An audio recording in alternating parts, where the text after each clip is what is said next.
Everybody wants a piece of Hollywood history. This is a very white-hot art market. You have ultra-high net individuals trying to bid against Hollywood royalty, bidding against casino owners in Macau. I rescue and restore the costumes, props, and sets from 70 years of television. And it's from the first flickering moments of television to what's going on right now.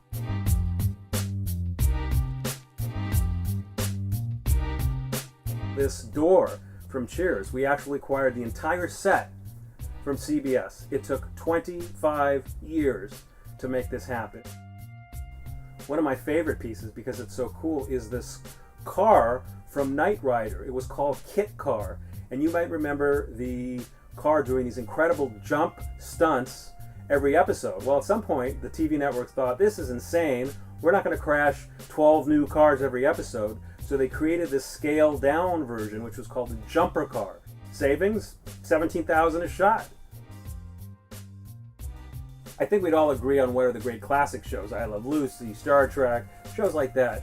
But we have to be sort of prognosticators, figuring out what new shows are going to resonate in the future. If you think of these in terms of being assets, you don't want to be stuck with a bunch of stuff that sort of goes invisible over time.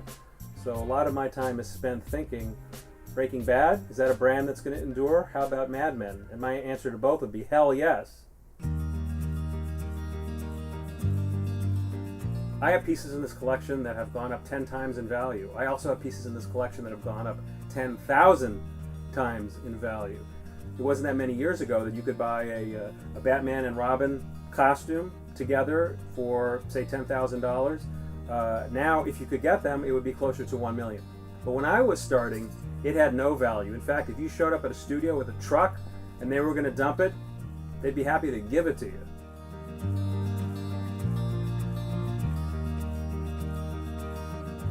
This collection of mine grew out of love. I love TV shows, and I wanted to save these pieces. Right out of high school, I wrote jokes for comedians, including Joan Rivers, Howie Mandel, and others.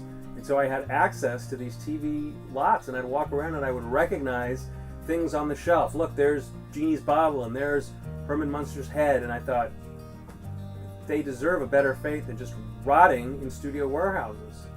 So I started acquiring them. I filled up a closet, I filled up my garage, I filled up a storage unit, I filled up 10 storage units. Believe me, people thought I was crazy. What? Keith Partridge's pants worth money?